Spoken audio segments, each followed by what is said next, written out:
You already know what is about to happen. That is the part nobody talks about. You have lived this cycle enough times that you can feel it before it starts. You know the sequence. The closeness, the warmth, the almost, and then the distance, the silence, the confusion, the reaching, the waiting, and then somehow the warmth again. You know it is coming. You have known it was coming for weeks now, and still, when it arrives, something in you responds as if it is brand new. As if maybe this time will be different. As if maybe this time the pattern breaks without you having to do anything. It does not break. It never breaks on its own. That is not a failure of your love. It is not a failure of anything. It is just what this dynamic does when it is left to run itself. And you are exhausted, not in a dramatic way, in the quiet, cellular kind of way. The kind of exhaustion that does not show up on your face but lives in your bones. You are tired of knowing how this goes and being unable to stop it. That is exactly where we are starting today. If this cycle has had you feeling like you understand everything and can change nothing, leave a like and subscribe. Drop. I see the pattern now in the comments. Tell me what stage of the wheel you are in right now. I read every single one of those. Before we go any further, if you are in this cycle and you need someone to look at your specific chart, your specific timing, your specific blueprint with this person, your twin flame union personal reading is waiting for you in the description. The push and pull you are experiencing is not random. It is written in your chart. And knowing what yours says changes everything about how you move through it. Order yours right now, and within 48 hours, you will have a personal audio reading and a full written breakdown delivered to your inbox. The link is in the description. Now, let us talk about why this wheel keeps spinning. There is a specific kind of pain that comes from understanding a pattern completely and still being caught in it. You can name the dynamic. You have read about it. You have probably described it to a friend in perfect detail. You know what he does when things get too close. You know what you do when he pulls back. You know the sequence like a choreography you have memorized but cannot seem to stop performing. And yet here you are, in it again. This is one of the most disorienting places on the twin flame journey. Because you expected that understanding would create freedom. That once you saw the pattern clearly, you would stop repeating it. The awareness would be the exit.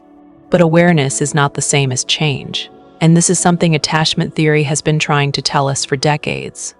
The push and pull between divine feminines and divine masculines and separation is not a communication problem. It is not a timing problem. It is not even a love problem. It is an attachment architecture problem. And that distinction matters enormously. The anxious avoidant dynamic, which is at the core of most twin flame push and pull, is not driven by logic. It is not driven by what either of you consciously wants. It is driven by two nervous systems responding to each other in patterns that were set long before this connection existed. John Bowlby, who developed attachment theory over decades of research, described the attachment system as a biological drive, not a preference, a drive. Something as primal as hunger or the need for warmth. When the attachment system activates, it does not consult your preferences or your dignity or your clarity about what is healthy. It just moves. It orients toward the person it has identified as the attachment figure, and it will not fully quiet until some form of contact or resolution is achieved. What makes twin flame connections particularly intense inside this framework is that the attachment system has not just identified a person, it has identified a soul. The recognition is so complete, the imprint so deep, that the attachment drive activates at a level that ordinary partnerships do not reach. This is why the push and pull feels so unbearable. The stakes your nervous system has registered are not ordinary relationship stakes. They are existential ones. Your system learned somewhere early in life that love requires pursuit, that if you want connection, you move toward it, that if something feels like it is slipping away, you reach. That reaching is how you secure the bond. His system learned something different, that closeness is dangerous, that when things get too real, too intimate, too much, the only safe move is to create space. Not because he does not want the connection, because his nervous system reads intimacy as threat, and threat requires distance. These two systems, yours and his, found each other, and when they interact, they activate each other in a loop that neither of you chose and neither of you can simply decide to stop. When he pulls back, your system reads abandonment. Your system says reach, pursue, close the gap. So you reach. When you reach, his system reads engulfment. His system says too much, too fast, too real. His system says create space. So he retreats. When he retreats, your system reads abandonment again. The loop completes, the wheel turns. This is the protest withdrawal cycle that attachment researchers have documented so extensively. And the reason it feels impossible to break is because it is almost impossible to break from inside the loop, because every response in the loop feels correct to the person making it. Reaching feels like the right thing when someone is pulling away. Retreating feels like the only safe thing when someone is pursuing hard. Both of you are responding appropriately to what your nervous system is experiencing. And the appropriateness of each individual response is precisely what keeps the whole pattern locked. Here's something you need to understand about what happens inside him when the distance begins. He is not making a decision the way you experience decisions. He is not sitting somewhere calculating the cost-benefit of connection versus freedom. He is not choosing to hurt you. What is happening in him is closer to a physiological response than a conscious choice. His nervous system has registered that the connection is getting too real, too close, too much like something he could actually lose. And in response to that, something automatic kicks in. Avoidant individuals, when faced with emotional intimacy that exceeds their window of tolerance, activate what researchers call deactivating strategies. These are mental and behavioral maneuvers designed to create psychological distance. He might suddenly remember everything that is wrong with the connection. He might notice your flaws with unusual clarity. He might feel convinced that this is not the right time, or that he is not ready, or that something about it just does not feel right. None of these are lies exactly. They feel completely real to him. But they are also not the whole truth. They are his system protecting him from something his nervous system has categorized as dangerous. What is happening in his body during this activation is not nothing. It is a measurable physiological response. His heart rate changes. His breathing becomes shallower. The cortisol moving through him during a moment of what feels like emotional overwhelm is real cortisol, producing real physical effects. He is not being dramatic when he says things feel like too much. They genuinely feel like too much to a nervous system that never developed the capacity to sit with this level of intimacy without dysregulation. This does not excuse behavior that has hurt you. It does not mean you accept a dynamic in which he cycles in and out indefinitely with no growth. But it does mean that when you watch him retreat, you are watching a nervous system doing exactly what it was conditioned to do. And nervous systems change slowly. They change through safety, through repetition, through new experiences that create new pathways. They do not change through pressure or pursuit or being loved harder in the hope that the love itself will reorganize the wiring. And here's the part that will shift something in you if you let it. The activation of those deactivating strategies is not evidence that he does not care. It is evidence of the opposite. The stronger his retreat, often the stronger the pull he was feeling before the retreat began. Avoidant attachment deactivation is most intense when the stakes are highest, when there is actually something there to lose. His distance is not indifference in a mask. In many cases, it is fear in a mask, the mask of control, the mask of logic. The mask of I do not need this. That does not mean you wait. That does not mean you accept unavailability as the ongoing structure of this connection. But it does mean you can stop interpreting his withdrawal as evidence that the connection is not real. It is real. That is actually part of why he retreats. There is a specific thing that happens in the push and pull dynamic when the divine feminine exits the loop, not when she performs detachment, not when she pretends not to care in hopes that he will notice. That is still operating from inside the loop. That is still a protest behavior dressed in different clothes. What I'm talking about is the moment she genuinely stops pulling. When she stops tracking the distance between them with anxious precision. When she stops interpreting every silence as an emergency her emotions have to respond to. When she stops reaching not because she is forcing herself not to, but because she has found something else to anchor to. That moment changes the geometry of the entire dynamic. Here is why. The anxious avoidant loop requires both participants to stay in their assigned positions. Your pursuit is what his retreat is in response to. Your reaching is what gives his distance its shape. When you stop reaching, something in the loop loses its structure. His nervous system has been organized around creating distance from your pursuit. When the pursuit changes, his system has nothing to deactivate against. And in the absence of something to flee, avoidant individuals often find themselves moving toward the thing they were retreating from. This is not strategy. This is not a manipulation technique you can deploy to make him come back. The moment you use it as strategy, it stops being genuine and the loop reassembles. What actually breaks the wheel is her becoming so deeply rooted in her own life, her own worth, her own forward motion, that the pursuit genuinely stops being necessary to her. Not as a lesson, not as a spiritual practice she is performing, as a real internal shift. And that shift is one of the hardest things on this journey, because it requires her to stop making him the variable her emotional state is dependent on. To stop letting his distance be the thing that determines how she feels about herself and the connection. That is not indifference, that is differentiation, and it is the thing that actually changes the dynamic at its root. Here is something that might help you track whether you are growing or spinning. Many of the women watching this channel have been at this for months, some for years, and one of the most disorienting parts of this journey is that it is very hard to see your own progress from inside it. You know you are doing the work, but are you actually moving? Or are you just getting more sophisticated about being stuck? That question deserves a real answer. Not a feeling, not a sense, actual evidence. The Twin Flame Journey Tracker and Progress Workbook exists for exactly this moment. 39 pages that take everything you have been through, the stages, the patterns, the synchronicities, the shifts, and make them visible on paper.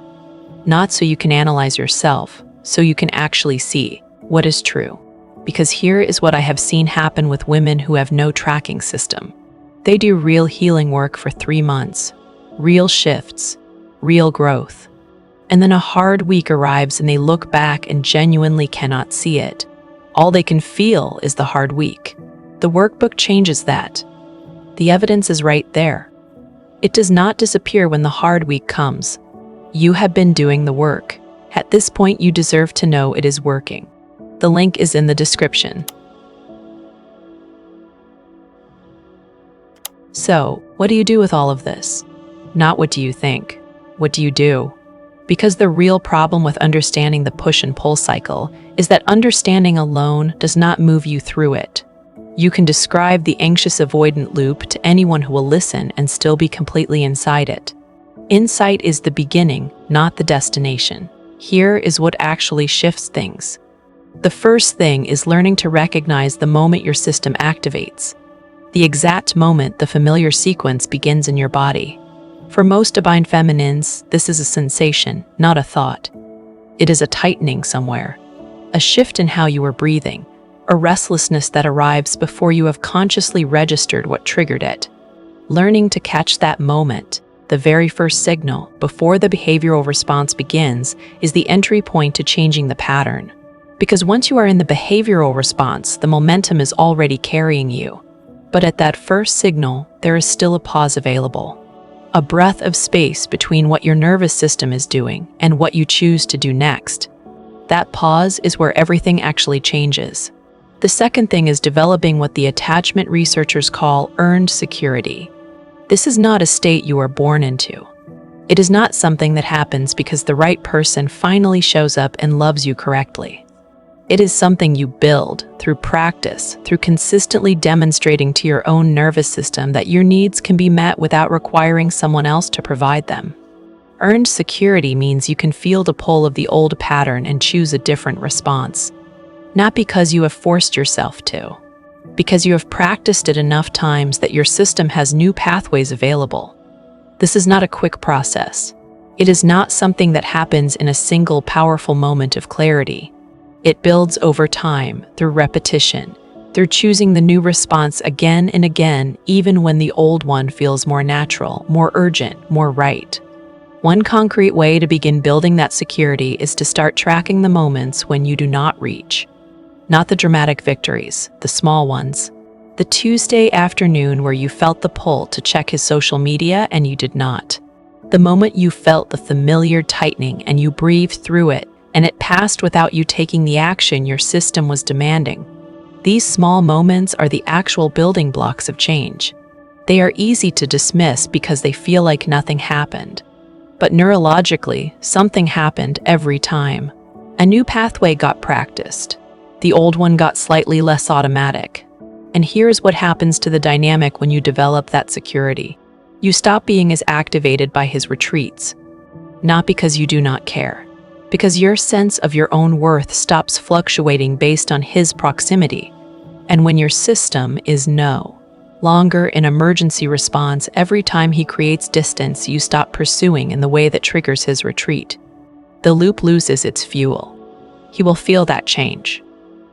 Not in a conceptual way. In his body. His system has been organized around your pursuit. When the pursuit shifts in quality, something in him registers it, even if he could not explain what changed. The third thing is to redirect the energy you have been putting into tracking him toward building something that belongs entirely to you. Not as a technique to make him notice, as an actual life investment. The women who transform this dynamic most completely are not the ones who stopped caring about their twin flame connection. They are the ones who cared so much about their own life that the twin flame journey stopped being the container everything else was organized around. They built things. Finished things they had been putting off, invested in relationships that had nothing to do with this, found work or creative expression that lit something in them that was not contingent on whether he called. And in building those things, they stopped being the woman who was waiting. They became the woman who was living. That is not abandoning the connection. That is the version of her that the connection was always designed to call forth. The Sagittarius full moon that is peaking tonight is expanding this territory. Sagittarius energy asks the same question this dynamic ultimately leads you to. What do I actually believe in? What is the vision I am building toward? Where am I going when I stop standing still, waiting for permission? The push and pull will keep asking those questions until you answer them from a place that has nothing to do with him. The full moon in Sagittarius at 9 degrees is illuminating exactly this. Sagittarius is the sign of the archer, always oriented toward a horizon, always in motion toward something beyond what currently is. And the question it is putting in front of you right now is not whether this connection will work out.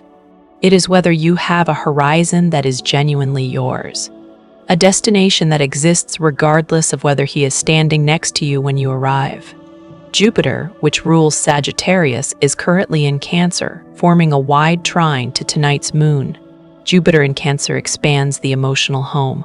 It asks what it means to be truly rooted in yourself, not in another person, not in a person future, but in the foundation of who you actually are right now. This combination is not subtle. It is asking you to stop living in the conditional, the moment when things change, the point at which he finally sees it, the day everything clicks into place, and to start living in the actual, because the actual is where growth lives. The conditional is where the wheel keeps spinning. The women who have moved through this most completely are not the ones who loved more purely or waited more patiently. They are the ones who took the Sagittarius lesson seriously, who picked a direction and started walking, not away from the connection, into themselves, into the version of their life that does not require his participation to begin. The cycle is not a punishment. It is a curriculum. The same lesson repeating in different forms until something in you genuinely integrates what it is teaching. And what it is teaching at its deepest level is not about him at all. It is about what happens when you stop making another person's availability the condition of your own expansion. You already know what the pattern does. You have known for a while now. The question is, which version of you is going to finish reading this cycle? The one who understands it, or the one who has integrated it so completely that she no longer needs it to repeat? That second version already exists. She is just ahead of you on the path you are already walking. If you are ready for someone to look at your specific chart, your specific timing, your specific soul contract with this person, your twin flame union personal reading is in the description. I look at what the push and pull looks like in your chart, where the dynamic is moving, and what your next phase actually holds. You can order yours right now, and your reading will be delivered within 48 hours. I will see you in the next one.